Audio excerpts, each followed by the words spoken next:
Hello and welcome back to Michelle McKay's yoga channel. And I was reviewing some of the videos that I have on this channel and I realized that there's no video for a beginner. So it's an opportunity. So today's video is going to be about a beginner's practice. So we say for beginners, the best way for them to start is laying on our backs and to have props. So today what I have is a strap, something to pad my knees, and one block. So if you're newer to the practice, this is going to be a great video for you. Let's start laying on our backs and have your props close by. So you're going to have your block, your strap, and your pad.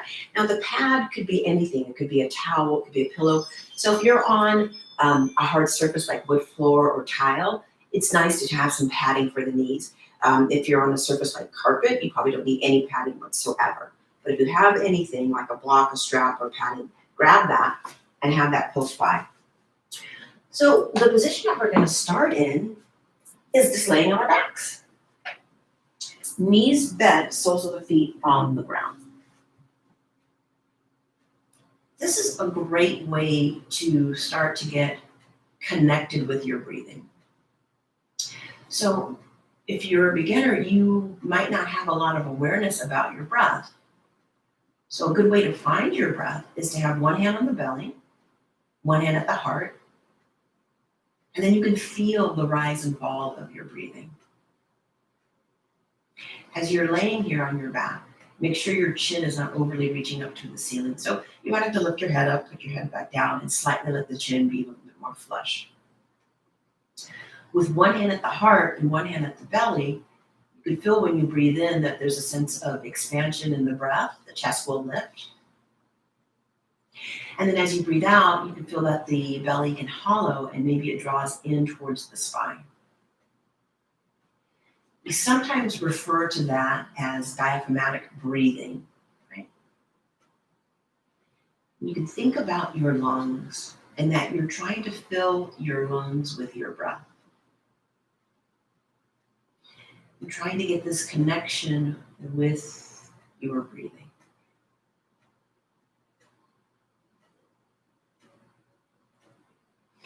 And from this place, we'll start to address or explore the hips. So see if you can begin to take that right outer ankle above your left knee. So this is referred to as like a figure four. This could be plenty for you, or you could draw your left knee in towards you. Now, if you have a strap or a towel, you could take that strap or towel behind your left thigh or in front of your left shin. And then be aware if your chin went up towards the ceiling. And you slightly draw that chin in so it's somewhat flush, not overly reaching up towards the ceiling. Take an inhale here. And then when you exhale, bring your feet back down to the ground, about the width of your hips. Take your left outer ankle above your right knee. And then draw your right knee in towards you. And so same thing, you could use a strap or a towel behind your right thigh or in front of your right shin. And notice the hips. There might be a difference between right and left, or there might be symmetry in your body.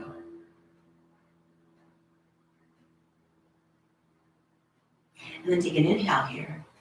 You exhale, bring your feet back down to the ground.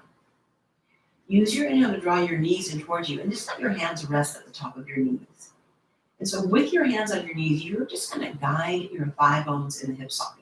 So you can think of your thigh bones like a stirring stick that you would use in a big bowl. And just move your thigh bones in the hip socket.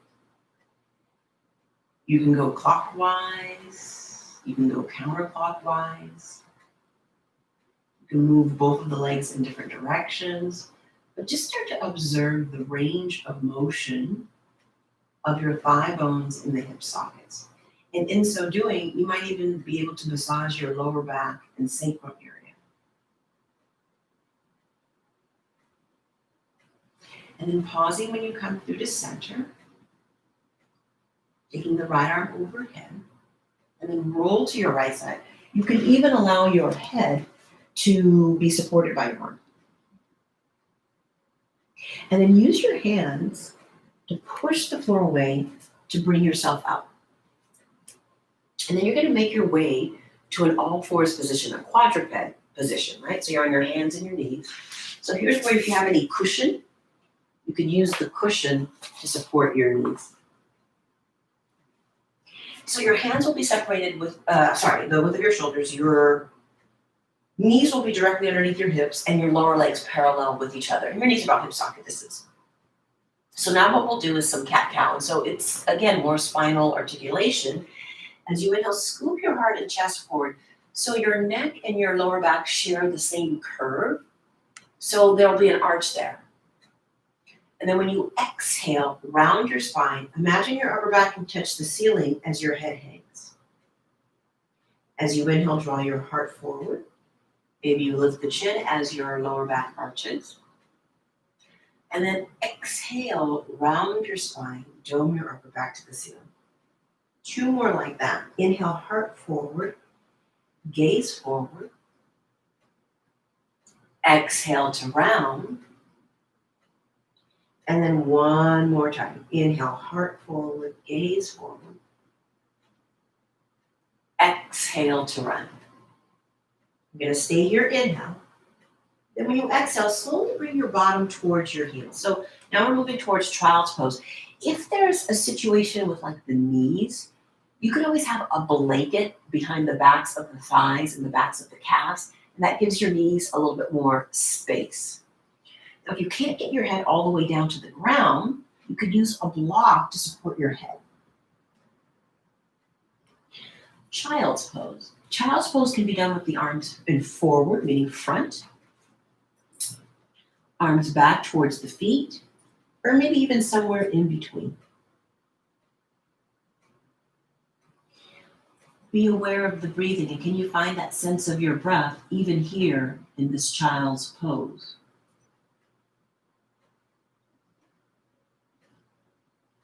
And then very, very slowly, you're going to bring yourself up. If you were using any props, extend it to one side. And then reach your arms forward and straight. So here's what we call an active child's pose. Your forearms, your elbows, and your upper arms are all lifting away from the ground. Now when you inhale, shift your weight forward. When you exhale, curl your toes under, lift your knees up, come into downward dog pose. So in the beginning, your downward dog might look like this, right? But your work is to make your dog look more like this. So I'm stretching and lengthening out. So give yourself time to make downward dog a resting pose. From here, start to walk the hands back to meet your feet. So take as many steps as you need to come back towards your feet. Feel free to keep a generous bend in your knees and let your head hang. From here, bring your hands to your outer hips. Belly draws in, and inhale, come up to stand. Exhale, release your arms, and this position your body in a way that you can see yourself and you can see your screen. So we're going to talk about Tadasana, which is the blueprint for all of our standing poses. So if you can figure out Tadasana, it'll help you to figure out the other poses, right? So standing correctly upright is very important for your posture to maintain a tall spine. You can stand with your feet together, or you can stand with your feet hip socket distance apart, however you feel more stable and more grounded. And then you're going to lift your toes up. Spread your toes out and bring your toes back down to the ground. And then feel that perhaps there was some energy in the legs. And if you're not sure, do it again. So hands on your thighs, lift your toes up, spread your toes out. Maybe there was a reaction of the muscles of the legs. Release the toes back down. Now try to maintain that as you also lift your heart and chest up. Roll your shoulders back and down, chin level with the ground, crown of the head stretching up. And think about lengthening your lower back towards the mat. So as this lengthens down, the chest has to lift from the ground. So you do those things in conjunction with each other. Move the fronts of the arms towards the backs of the arms. Keep your chin so it's level with the ground, crown of the head reaching up. We have the awareness of the thigh bones and the hip sockets. Let's take some awareness of our arm bones and the arm sockets. As you inhale, stretch your arms out and up. Reach up. And then as you exhale, turn your palms out as you resist your arms back down. So think about your arms are moving through like a pool of water, liquid. Turn your arms out so your palms face out. And then inhale, float the arms up like your arms are attached to balloons. And then exhale, turn your arms out as you resist your arms back down. We'll do 2 more just like that. Inhale, spin and reach the arms out and up. Reach up. Exhale, turn the arms out and down. Reach the arms down. One more time, turn the arms and palms out. Reach the arms up. Exhale, turn the arms out and down. Resist the arms back down. And so hopefully you felt a little bit of awareness of your arm bones and the arm sockets, and maybe a little bit of heat at the top of the shoulder. Adding on to that, we'll do a half sun salute. So I'll show you from the side. So as you inhale, stretch and reach your arms up. As you exhale, fold forward. So you're folding into yourself. And you might have to keep your knees generously bent, right? And then inhale, lengthen your chest forward. Exhale, fold back down. Try to equally distribute the weight across the 4 corners of each foot. As you inhale, scoop the arms up, reach up, look up. Then exhale back to center, which could be hands at your heart or arms by your sides. We'll do 1 more like that. Inhale, reach your arms up.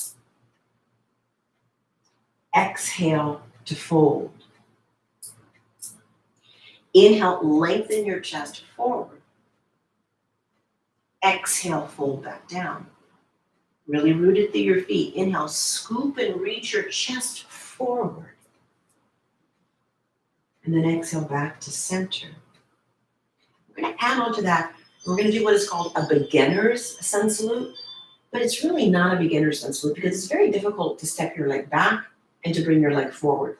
So I'm using that term relatively, and then you'll see that also in yoga books at a beginner's sun salute, but it is difficult to take the leg back and bring the leg forward, right? So if you have some difficulty with that, you might have to use your hands to move your legs.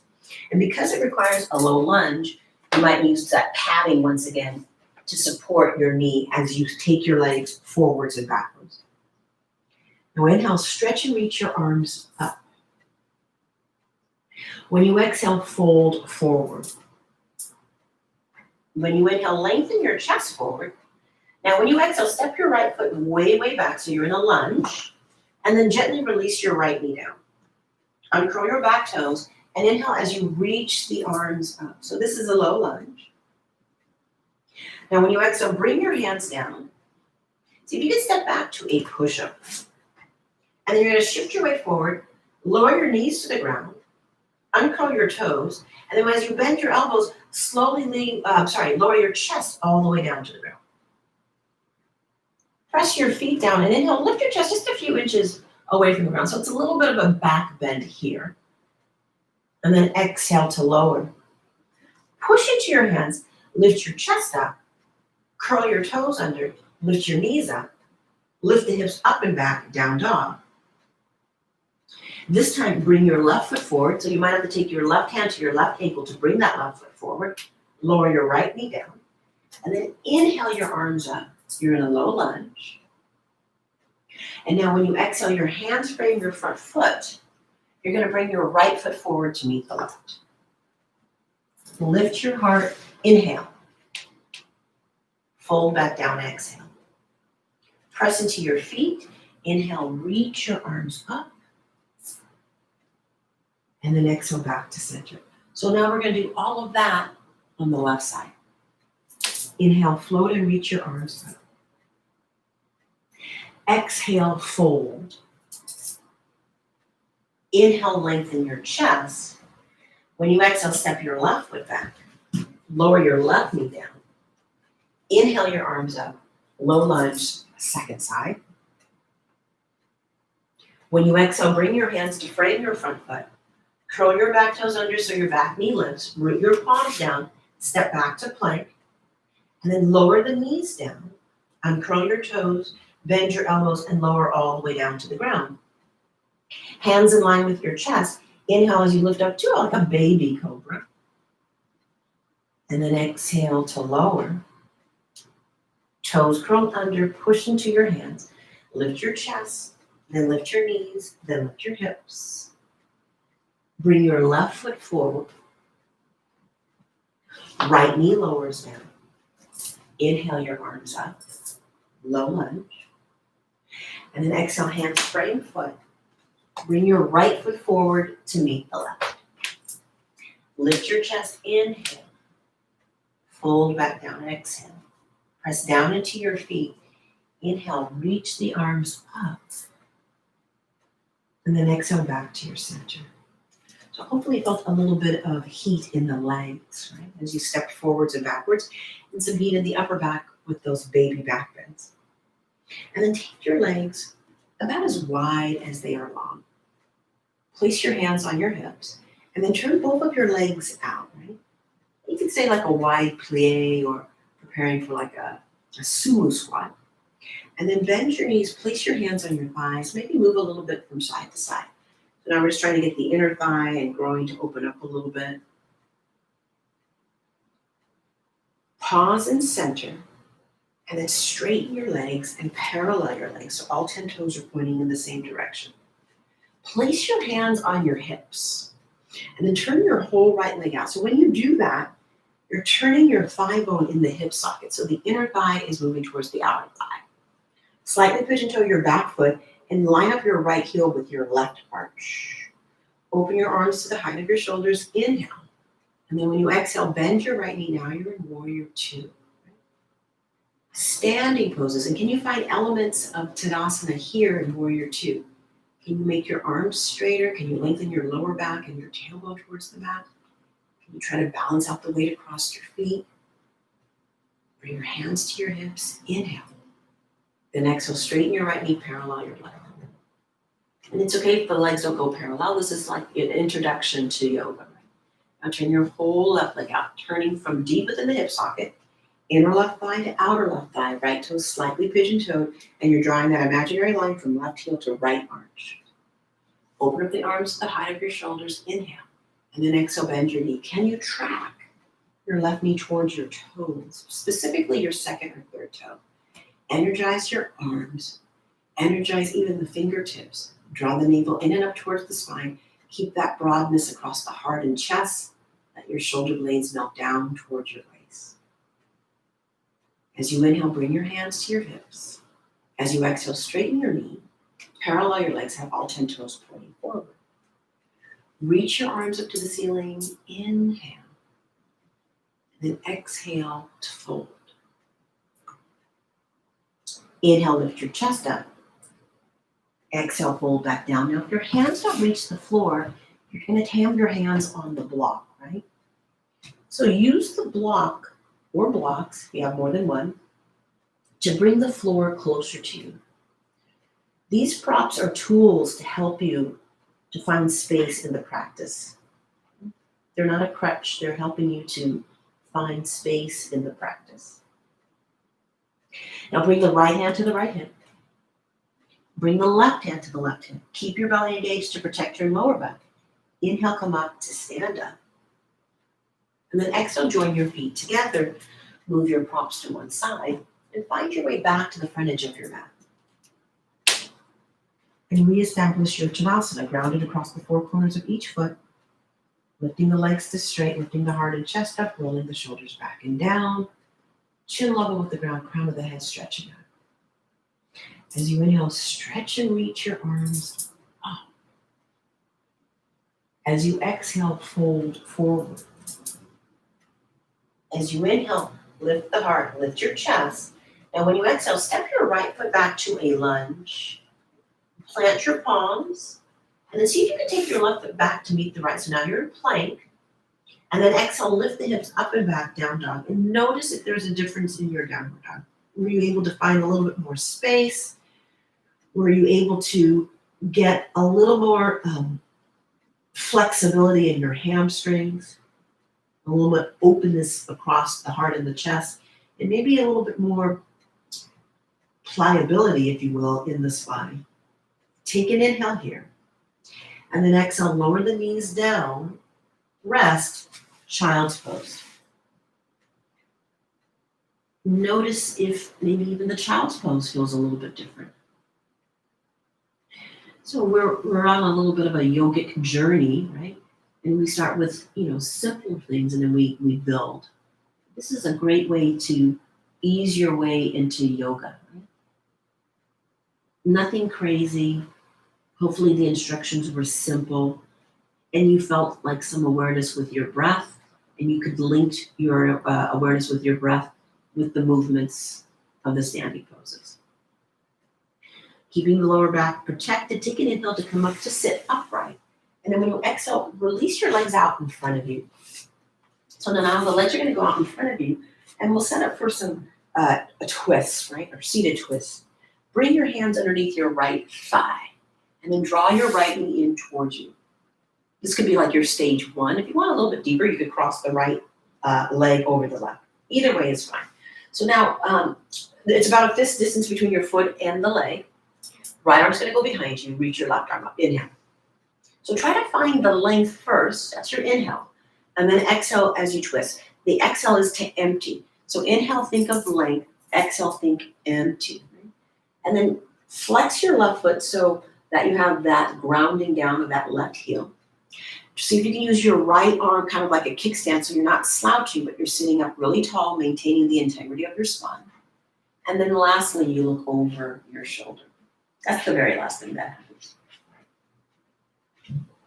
Take an inhale here. And then exhale, unwind. Bring your right leg forward and straight. This pose here is called Dandasana staff pose. So it's kind of like Tadasana, but it's seated. You're still pressing your thighs down. You're still lifting your heart and chest. You're moving the fronts of the arms towards the backs of the arms. And you're trying to get those shoulder blades to release down towards your waist. Bring your hands underneath your left thigh. Draw your left knee in towards you.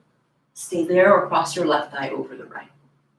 The left arm's going to come behind you. Reach your right arm up. Inhale. Get space first. And then exhale, twist. Empty out. And revolve your heart and your chest towards your left side. Using your left arm like a kickstand. And then lastly, you look over your left shoulder. Take an inhale here. And then when you exhale, you unwind. You free your left leg forward and straight. A brief Dandasana. Legs active, arms active. Then you're going to find your strap or your towel. You're going to take that strap or your towel to the archways of your feet. So now you're using your strap as an extension of your hands and your arm. Have the strap in either hand. Take an inhale here. And then exhale, trying to maintain really straight legs. Start to walk your hands towards your feet. Again, if you didn't have a strap, you could use a towel. You could use a belt. Whatever you have, that's an extension of your arms and your hands. Think of moving your belly towards your thigh, your chest towards your knee, the crown of the head towards your toes. And you've got a light touch with the hands to the strap. You don't want to grip. Yes, you're getting a lot of stretch for the back of the leg, but you're also working the muscles of your posterior chain. So there's a lot going on. And then when you inhale, reach your arms forward and up. When you exhale, release the arms down. And then we're going to come to walking down, kind of like what we did at the beginning, how we're going to use the block. So laying on your backs, basically the same way we started, knees bent. Now you're going to take that block, and I'm going to call this the skinny way, right? This would be wide. This is going to be skinny. So the skinny way into the thigh, or thigh, because you have more than one. So it's to have that awareness of what are my inner thighs doing and what are my outer thighs doing. So my inner thighs are spinning down, my outer thighs are spinning up. Get really rooted across the four corners of each foot. The arms are like robot arms, so the upper arms are down, the lower arms are up. And then as you inhale, lift the hips up. Keep a good squeeze of that block and lengthen your lower back towards the backs of your knees. Now your feet are not so close that there's no space behind the back of the knee. As those inner thighs spin down, the outer thighs spin up, and you try to lift your hips higher than your heart. And then if your shoulders will allow it, you bring the arms underneath you, interlace the fingers with each other, and stretch your knuckles towards your feet. Imagine you have like an apricot between your chin and your throat, and you don't want to squish that apricot, but you want to maintain the length on all sides of your neck. Stay your inhale. Then when you exhale, release the arms, articulate the spine as you lower the upper back, mid back, low back, and sacrum. And eventually bring your spine back into neutral, right? So you're maintaining the natural curves of your spine. And then draw the knees in towards you. Rock a little bit from side to side. And then lastly, we'll do a spinal twist. So you can have your feet on the ground. Take your knees over to the right for like a windshield wiper twist. And you can return to what we did at the beginning. One hand at the heart, one hand at the belly, just to get that awareness of your breath.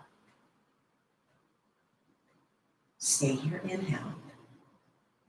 And when you exhale, you place the feet back down and you take that spinal twist second time, right? So we call this a windshield wiper twist. Maybe change the hand that's at the heart and put the hand that's at the belly.